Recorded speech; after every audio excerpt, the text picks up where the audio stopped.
안녕하세요. 김호준입니다. 김종대 의원이 귀순 북한 병사 상태를 브리핑하는 과정에서 의료진이 기생충 등 정보를 공개한 것에 대해 환자 인권을 권하며 문제 제기를 했습니다. 이에 환자를 수술한 이국종 교수는 모든 정보는 군 그리고 정보당국과 상의에 공개 결정된 것으로 비난은 부당하다는 반론을 했죠. 저는 각도를 좀 달리해서 이 문제를 봅니다. 과거 서구 제국주의가 동양에 대한 우월성을 확인하고 동양에 대한 지배를 정당화하기 위해서 동양을 비위생, 전근대, 야만의 이미지로 형상화했었죠. 너희들은 그렇게 미개하니 우리에게 당하는 게 당연하다. 오리엔탈리즘이라고 합니다. 환자 인권으로 표현된 김종대 의원이 느낀 불편함의 본질은 우리 남한이 목숨을 걸고 기순한 한 병사의 기생충까지 동원해서 북한에 대한 우월성을 확인하고자 하는 그런 졸렬함에 대한 것이 아니었을까. 물론 그런 불편함이었다면, 그런 종류의 불편함이었다면 그 비판은 당국과 협의하에 의학적 팩트를 브리핑한 이 교수 개인이 아니라 정보 공개 범주를 정한 당국과 기생충 화면을 대대적으로 보도하며 북한의 비위생만을 강조한 미디어에 포커스 했었다면 하는 아쉬움이 있습니다. 하지만 남한이 우리 미디어가 북한을 상대하는 그 멘탈리티에 대한 문제 제기로는 의미가 있다. 김원준 생각이었습니다.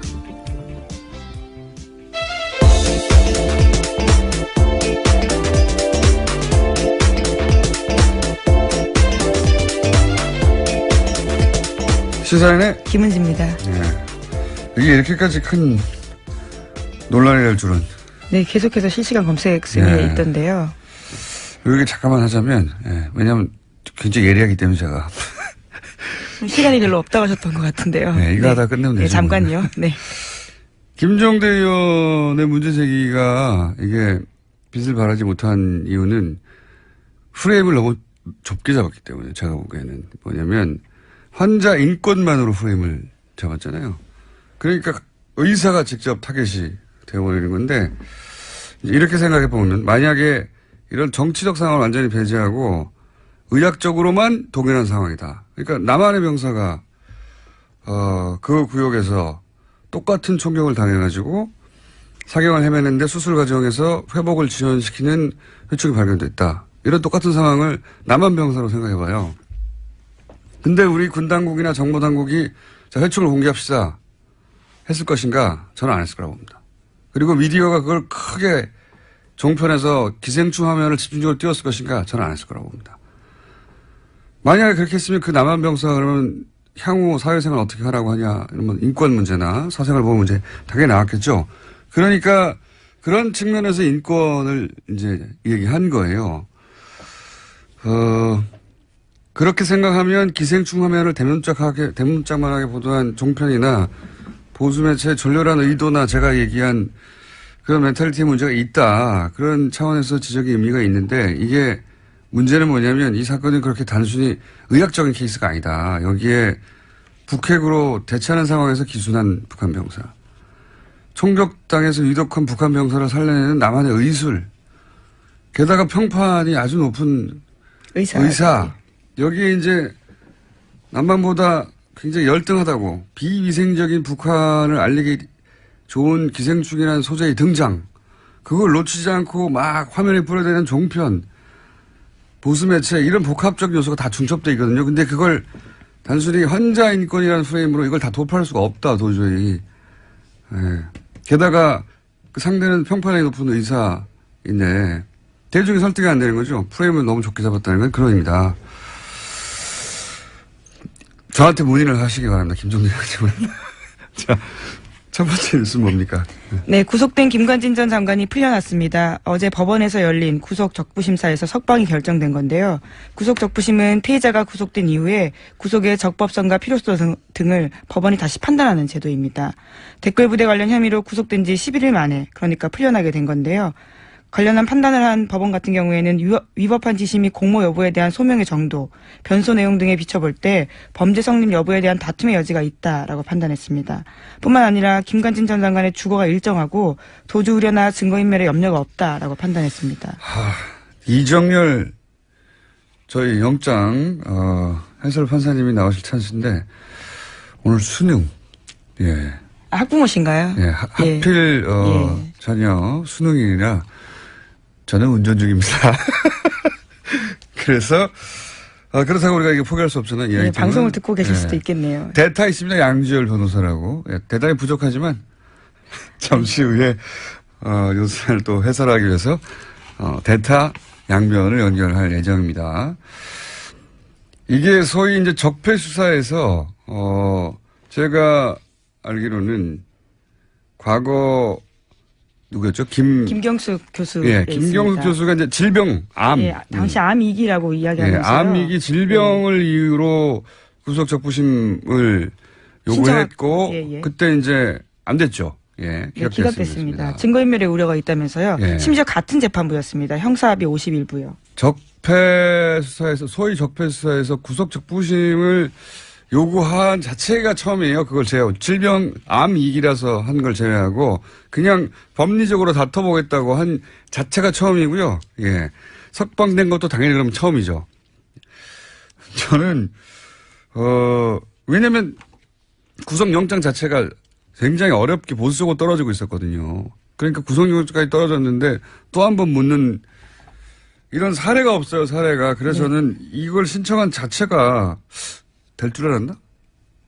하는 생각이 들 만큼 이례적이고 떨어진 건 더 이례적이죠. 이상합니다. 대통령에게 보고하고 지시 받았다고 직접 얘기했는데 부하들은 또 구속됐거든요. 해설은 다소 부족하겠지만. 에이, 자꾸 부족하다 그러시는 건가요? 영장 실질심사를 안 해본 분이잖아요. 이분은. 네, 양변과 잠시 후에 해보기로 하겠습니다. 다음 뉴스는요? 네, 어제도 박근혜 전 대통령의 세월호 참사 발생 당시에 성형시술 의혹에 대해서 말씀드렸는데요. 또 다른 성형시술 내용에 대해서 SBS가 추가로 보도했습니다.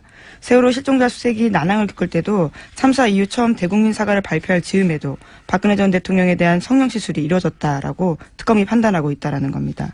시점은 5월 12일과 13일인데요. 비선 의료를 했던 김영재 원장 그리고 또 부인까지도 카드 사용 내역과 휴대전화 위치 기록을 바탕으로 특검이 그렇게 판단했다라고 합니다. 어제는 이제 세월호 사고 이틀 후에 적어도 이틀 후에는 시술을 하는 것이 거의 분명해 보인다는 게 특검의 조사 보고서였는데 그게 공개됐고 저는 개인적으로는 세월호 사고 당일도 위험과 관련된 일정이 있었다라고 보는 것이 그때 일정을 비워두고 있었고 미리. 네, 수요일 날 일정이 없었습니다. 그리고 미용사에게 전날 오지 말라고 통보해 두었고 그렇다면 사전에 예약된 그리고 그로부터 9일 동안 미리 일정이 안 잡혀 있었고 사전 예약된 어떤 미용 관련 일정이 있었을 거라고 강력히 추정하는 바에 있고 지금 추가적으로 나온 것은 이제 그 이후에 거의 한 달여간 수색을 하고 그리고 이제 사실 그 당시만 되돌아가 보면 전 국민이 이제 화면을 지켜보며 혹시 추가 그렇죠. 굉장히 충격받고 슬퍼하고. 그다음에 오늘은 수색을 한다. 유가족들 인터뷰하고 그리고 이제 길에 나가서 뭘 사질 않는다. 사람들이 저녁에 술을 안 마신다. 이럴 정도로 그런 상황이었는데 계속해서 수술을 했다는 거죠. 예. 네, 5월 한 달에만 비선의사 부부가 최소 5차례 방문했다라는 것이요. 특검의 판단입니다. 이해할 수 없습니다. 저는 정말. 하여튼 그런 게 밝혀지고 있는 와중입니다. 네. 다음 뉴스는요? 네, 세월호 관련된 소식 하나 더 전해드리면요. 지난 17일에 세월호 선체에서 유골이 발견됐습니다. 그런데 해양수산부가 이를 은폐했다라는 건데요. 추가 수색 여론이 형성될 것을 우려해서 일부러 그랬다라는 의혹이 일고 있습니다. 5명의 세월호 미수습자 가족들은 이를 모른 채 지난 18일에 시신 없는 장례식을 치렀는데요.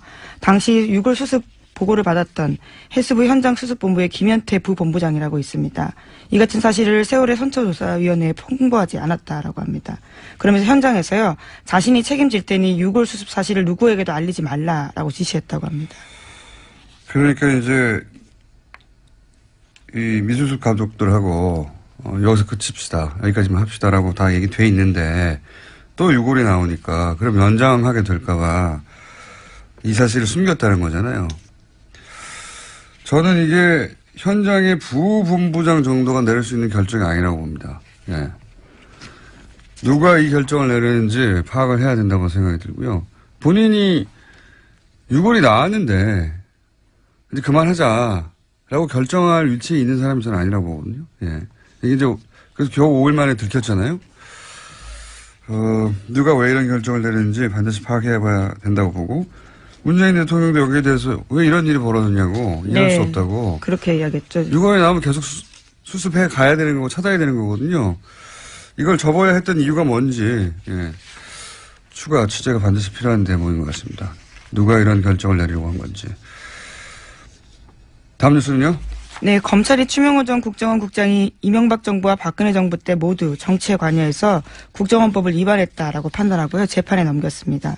이와 관련해서 특히 눈에 띄는 게 우병우 전 수석과 관련된 지시인데 추 전 국장이 이석수 전 특별감찰관을 불법 사찰한 것이 우병우 전 수석의 지시로 이뤄졌다라고 결론 내렸다고 합니다. 그러면 이제 우병우 전 수석이 다시 한번 소환되고 다시 한번 구속영장 청구될 개연성이 있네요. 네, 이르면 다음 주 중으로 소환될 가능성이 크다라고 하는데요. 뿐만 아니라 최윤수 전 국정원 2차장 같은 경우에도 혐의 선상에 같이 올랐습니다. 그렇군요. 추명호 소위 이제 최순실 라인 전 국장의 공범으로 적시되고 네, 공소장에 그렇게 쓰여 있다라는 겁니다. 불법 사찰의 지시는 우병우 전 수석으로부터 받았다. 예. 이번에도 빠져나갈까요? 우병우 전 수석이. 그런 뉴스가 있고요. 그 외에 양지열 변호사 연결되어 있기 때문에. 네, 하나만 더 전해드릴까요? 예, 차은택 씨가 어제 1심에서 징역 3년의 실형을 선고받았습니다. 여기에는 중요한 부분이요. 박근혜 전 대통령이 공범으로 명시됐다라는 겁니다. 사실 박근혜 전 대통령은 이제 너무 많은 혐의와 너무 많은 사안에서 공범 혹은 직접 지시기 때문에, 박근혜 전 대통령을 여전히 사랑해서 이제 여러 가지 태극기 들고 집회하시는데 그 집회는 법적으로는 아무 도움이 안 될 것 같습니다. 자, 지금 김관진 전 장관이 구속 적부심을 통해서 석방된 사안 가지고 이정열 판사님의 개인적 사정으로 연결이 안 돼서 아침에 연락했더니 대타 양지열 변호사님 연결됐습니다. 안녕하십니까? 또 그 사이 전화 끊어졌어요? 예. 기다리다가 삐졌나 봐요.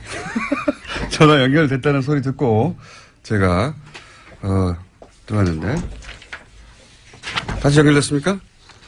예. 큰 도움이 안 되네요. 지금 30초를 까먹었어요. 변호사님? 예, 여보세요? 네.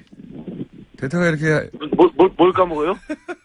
시간을. 자, 빨리 얘기합시다. 예. 이게 굉장히 이상한 사건입니다. 예. 그죠? 정말 황당했습니다. 예. 어제 밤에 저도 보고. 예. 원래 구속적부심이라고 하는 게 변호사들이 요즘에는 청구 자체를 잘 안 하거든요. 그러니까요. 예. 예, 왜냐면 이게 판사들이 싫어해요. 그러니까 그 구속적부심은 재판에 넘기기 전에 그 전 단계에서 그 전에 영장실질심사를 했던 판사가 영장을 내준 게 잘 됐느냐 못 됐느냐를 보는 거고 판사끼리도 서로 싫어하게 되죠. 그렇죠. 당연히. 그러니까 판사가 싫어한다는 얘기는 뭐냐면 이걸 또 합의에서 보거든요. 예. 그러니까 일종의 항소심으로 보는 겁니다. 네네. 그러니까 이게 판사 입장에서는 아니 이 일을 전문적으로 하는 판사가 있는데 그거를 그 구속된 지 얼마 지나지도 않아서 기소를 하기도 전인데 갑자기 뭐 이게 잘못됐다라고 주장을 하면 당연히 판사들이 싫어할 수밖에 없고 그래서 실제로 실무에서는 중간에 폭력 사건 같은 경우 이런 합의를 받다거나 새로운 상황이 발생할 경우 몸이 많이 아프거나 뭐 부모님이 돌아가셨거나 이랬을 때만 신청하는 거고요. 저도 그렇게 알고 있는데 서울중앙지방법원 같은 경우 제가 찾아보니까 작년에 한 170건 정도 신청을 해서 30건이 조금 넘게 나왔어 인용이 됐어요. 그러니까 실제 인용률만 놓고 보면 20%인데 문제는 작년에 서울중앙지방법원에서 처리한 1심 사건이 한 5천 건이 넘어요. 그러니까 전체 사건 대비로 봤었을 때 이렇게까지 나오는 거는 5천 건 중에 33건이니까 몇 퍼센트니까 정말 계산을 미리 하셨어야죠. 예. 계산을 제가 산수는 약해요. 근데 이제 1%도 안 된다. 예. 그거의 문제는 대부분 그 비율이 말씀드린 것처럼 합의를 받거나 이런 사정 변경이 있었을 때지 아무 사정 변경이 없었고 김관진 전 장관이 갑자기 부모님이 돌아가셨을 리는 없잖아요. 그 연세에. 이게 말하자면 법리 10일 만에 법리 판단을 새로 했다는 거거든요. 아무것도 없는 거, 아무 변경 사항도 없는데. 그렇죠. 갑자기 도주거래나 증거인멸 우려가 없다라고 갑자기 법원이 본 거예요. 이게 보통 이럴 경우 변호사가 해봐야 소용이 없습니다. 라고 하거나. 실제로 소용없다고 하는 정도가 아니라 예. 그러니까 양형사유에서 나중에 법원에 이른바 괘씸죄에 걸릴 수 있으니까 예. 하지 말라고 합니다. 게다가 알려요. 그래서 이 적폐 관련 수사 작년부터 시작해서 저 김경수 교수가 질병 이를 이유로 그렇죠. 한번 청구한 이후로는 처음이에요. 처음. 고영태 씨는 체포적부심사를 청구를 했다가 기각됐어요. 예, 그건 다른 이야기고 구속적부심. 예, 하여튼 그러니까 구속적부심에 체포 구속적부심을 넓게 크게 하나 더 보니까 그 두 건밖에 없는데 기각됐고 또 이 사건은 그러니까 그때는 암이었을 때도 기각됐거든요. 그렇죠. 뭐 기억하시겠지만 갑자기 이렇게 다 지우고 모자 쓰고 나타났잖아요. 구속도 없애고 이런 상황에서. 그러니까 정말로 애초에 날 구속시키면 안 된다라는 걸 강력하게 보여줬는데도 구속시켰고 이후에 또 진단서까지 첨부를 해서 정말 심각한 상태라고 했는데 결국에 안 풀어졌거든요. 그러니까 구속이라고 하는 것 자체가 2008년 이후에 급속도로 줄어들었어요. 그러니까 구속이 줄어드니까 구속에 대해서 적부심사 청구하는 일은 정말로 줄어든 거죠. 인용도 잘 안 되고. 적폐 수사 관련해서는 아무도 신청을 안 했다니까요. 질병위에.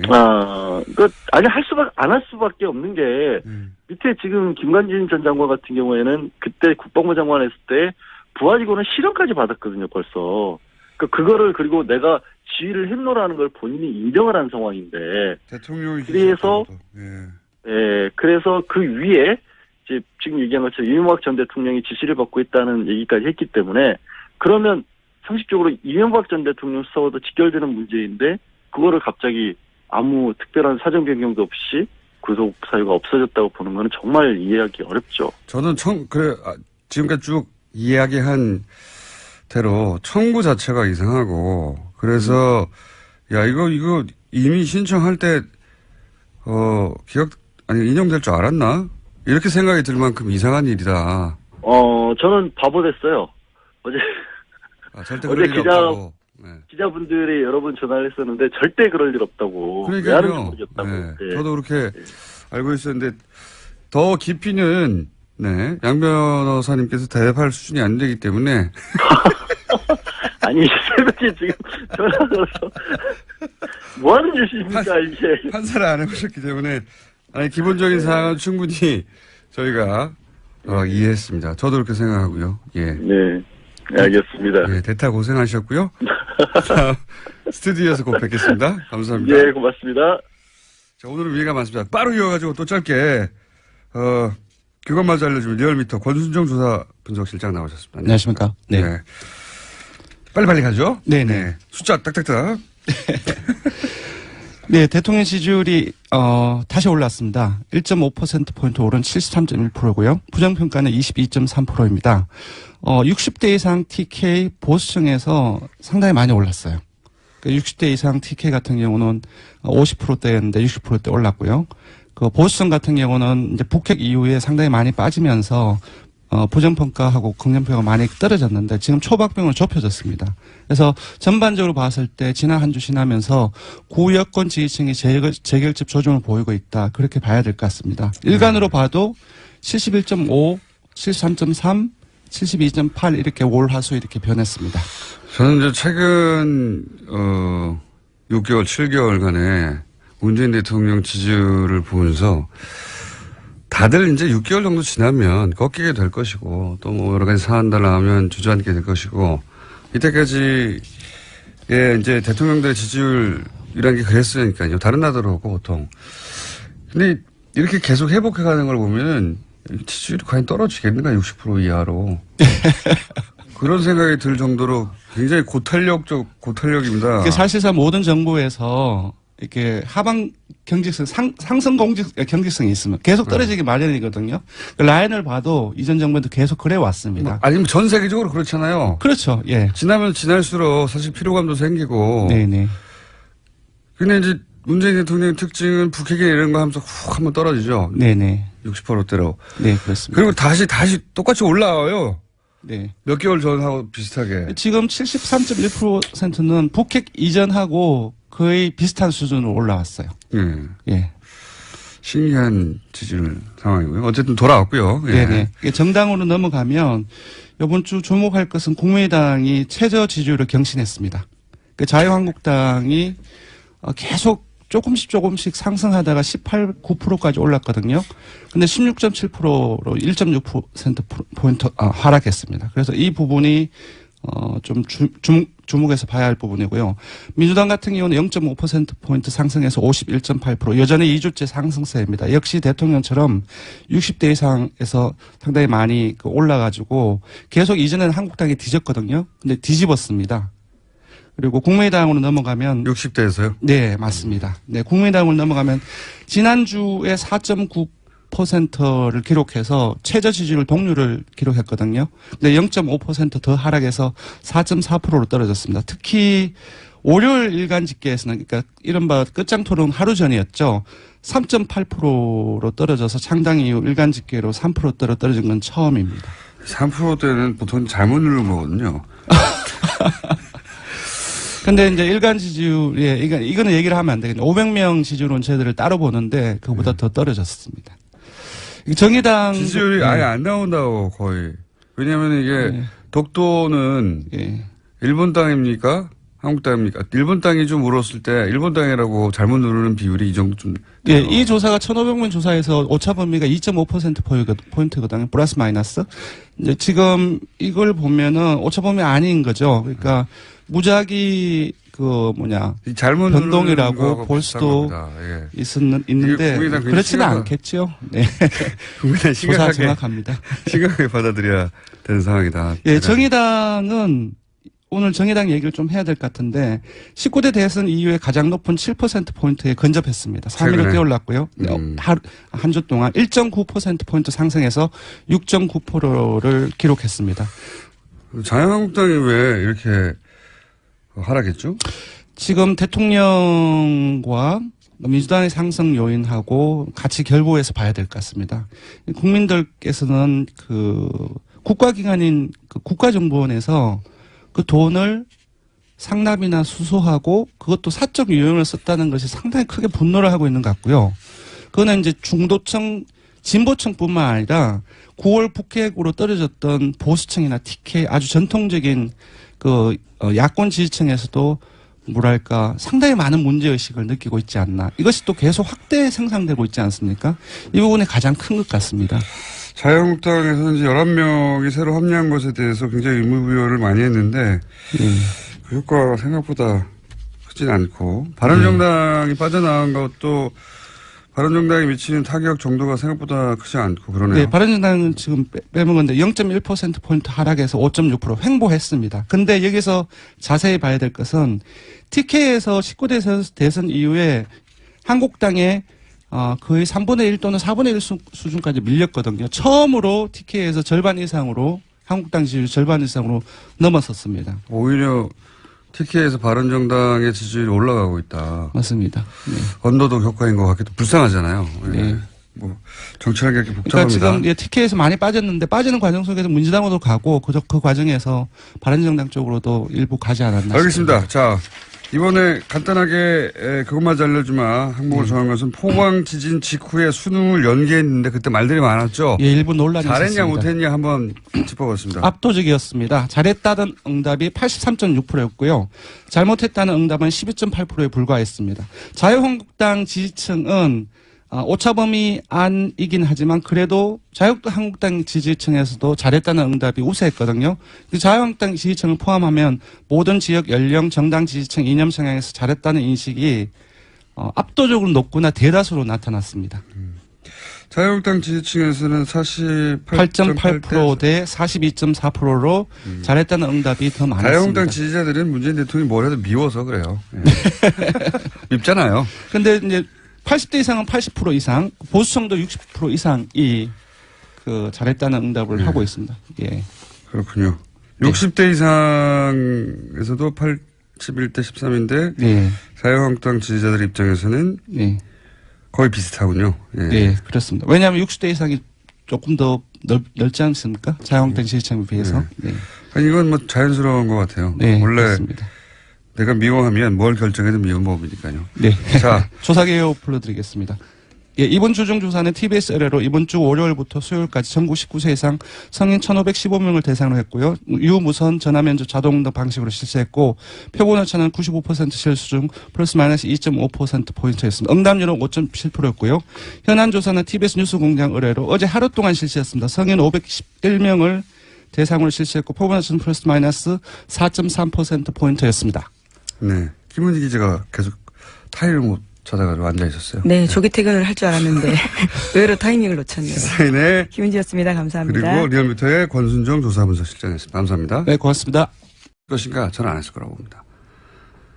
만약에 그렇게 했으면 그 남한병사 그러면 향후 사회생활 어떻게 하라고 하냐 이러면 인권 문제나 사생활 보호 문제 당연히 나왔겠죠. 그러니까 그런 측면에서 인권을 이제 얘기한 거예요. 그렇게 생각하면 기생충 화면을 대문짝만하게 보도한 종편이나 보수매체의 졸렬한 의도나 제가 얘기한 그런 멘탈리티의 문제가 있다. 그런 차원에서 지적의 의미가 있는데 이게 문제는 뭐냐면 이 사건은 그렇게 단순히 의학적인 케이스가 아니다. 여기에 북핵으로 대치하는 상황에서 기순한 북한 병사. 총격당해서 위독한 북한 병사를 살려내는 남한의 의술. 게다가 평판이 아주 높은 의사. 여기에 이제 남한보다 굉장히 열등하다고 비위생적인 북한을 알리기 좋은 기생충이라는 소재의 등장. 그걸 놓치지 않고 막 화면에 뿌려대는 종편, 보수매체 이런 복합적 요소가 다 중첩되어 있거든요. 근데 그걸 단순히 환자 인권이라는 프레임으로 이걸 다 도파할 수가 없다 도저히. 예. 게다가 그 상대는 평판이 높은 의사인데 대중이 설득이 안 되는 거죠. 프레임을 너무 좁게 잡았다는 건 그런 의미다. 저한테 문의를 하시기 바랍니다. 김종대 의원님은. 자, 첫 번째 뉴스는 뭡니까? 네, 구속된 김관진 전 장관이 풀려났습니다. 어제 법원에서 열린 구속 적부심사에서 석방이 결정된 건데요. 구속 적부심은 피해자가 포커스 했었다면 하는 아쉬움이 있습니다. 하지만 나만이 우리 미디어가 북한을 상대하는 그 멘탈리티에 대한 문제 제기로는 의미가 있다. 김원준 생각이었습니다.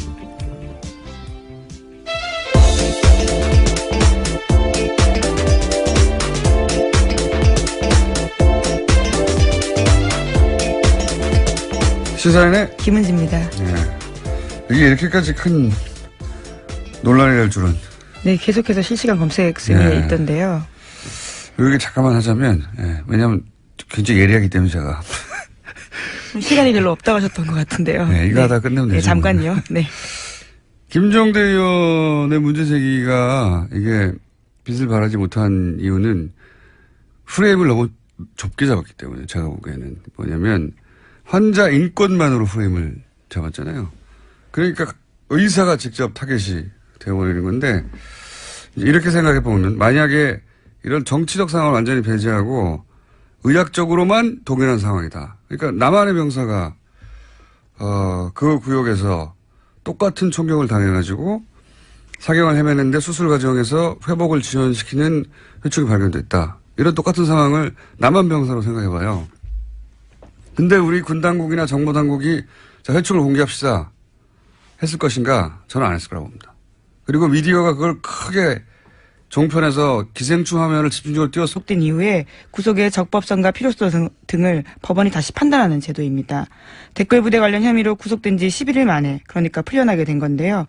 관련한 판단을 한 법원 같은 경우에는 위법한 지시 및 공모 여부에 대한 소명의 정도, 변소 내용 등에 비춰볼 때 범죄 성립 여부에 대한 다툼의 여지가 있다라고 판단했습니다. 뿐만 아니라 김관진 전 장관의 주거가 일정하고 도주 우려나 증거인멸의 염려가 없다라고 판단했습니다.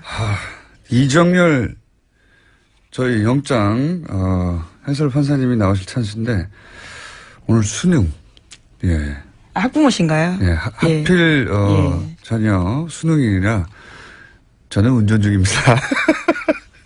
그래서, 그렇다고 우리가 이게 포기할 수 없잖아요. 이 예, 아이템은. 방송을 듣고 계실 예. 수도 있겠네요. 대타 있습니다. 양지열 변호사라고. 예, 대단히 부족하지만, 잠시 후에, 요사를 또 해설하기 위해서, 대타 양변을 연결할 예정입니다.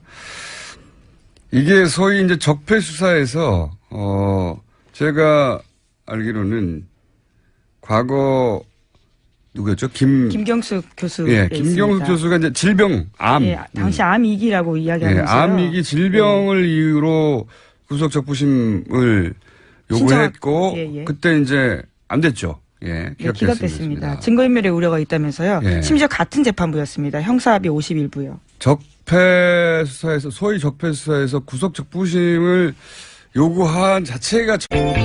안녕하세요. 김호준입니다. 김종대 의원이 귀순 북한 병사 상태를 브리핑하는 과정에서 의료진이 기생충 등 정보를 공개한 것에 대해 환자 인권을 권하며 문제 제기를 했습니다. 이에 환자를 수술한 이국종 교수는 모든 정보는 군 그리고 정보당국과 상의에 공개 결정된 것으로 비난은 부당하다는 반론을 했죠. 저는 각도를 좀 달리해서 이 문제를 봅니다. 과거 서구 제국주의가 동양에 대한 우월성을 확인하고 동양에 대한 지배를 정당화하기 위해서 동양을 비위생, 전근대, 야만의 이미지로 형상화했었죠. 너희들은 그렇게 미개하니 우리에게 당하는 게 당연하다. 오리엔탈리즘이라고 합니다. 환자 인권으로 표현된 김종대 의원이 느낀 불편함의 본질은 우리 남한이 목숨을 걸고 기순한 한 병사의 기생충까지 동원해서 북한에 대한 우월성을 확인하고자 하는 그런 졸렬함에 대한 것이 아니었을까. 물론 그런 불편함이었다면, 그런 종류의 불편함이었다면 그 비판은 당국과 협의하에 의학적 팩트를 브리핑한 이 교수 개인이 아니라 정보 공개 범주를 정한 당국과 기생충 화면을 대대적으로 보도하며 북한의 비위생만을 강조한 미디어의 처음이에요. 그걸 제외하고 질병 암위기라서 한 걸 제외하고 그냥 법리적으로 다퉈보겠다고 한 자체가 처음이고요. 예, 석방된 것도 당연히 그러면 처음이죠. 저는 왜냐하면 구속영장 자체가 굉장히 어렵게 보수적으로 떨어지고 있었거든요. 그러니까 구속영장까지 떨어졌는데 또 한 번 묻는 이런 사례가 없어요. 사례가. 그래서 저는 이걸 신청한 자체가 될 줄 알았나 하는 생각이 들 만큼 이례적이고 떨어진 건 더 이례적이죠. 이상합니다. 대통령에게 보고하고 지시 받았다고 직접 얘기했는데 부하들은 또 구속됐거든요. 해설은 다소 부족하겠지만. 왜 자꾸 부족하다 그러시는 건가요? 영장 실질심사를 안 해본 분이잖아요. 이분은. 네, 양변과 잠시 후에 해보기로 하겠습니다. 다음 뉴스는요? 네, 어제도 박근혜 전 대통령의 세월호 참사 발생 당시에 성형시술 의혹에 대해서 말씀드렸는데요. 또 다른 성형시술 내용에 대해서 SBS가 추가로 보도했습니다. 세월호 실종자 수색이 난항을 겪을 때도 참사 이후 처음 대국민 사과를 발표할 즈음에도 박근혜 전 대통령에 대한 성형시술이 이뤄졌다라고 특검이 판단하고 있다라는 겁니다. 시점은 5월 12일과 13일인데요. 비선 의료를 했던 김영재 원장 그리고 또 부인까지도 카드 사용 내역과 휴대전화 위치 기록을 바탕으로 특검이 그렇게 판단했다라고 합니다. 어제는 이제 세월호 사고 이틀 후에 적어도 이틀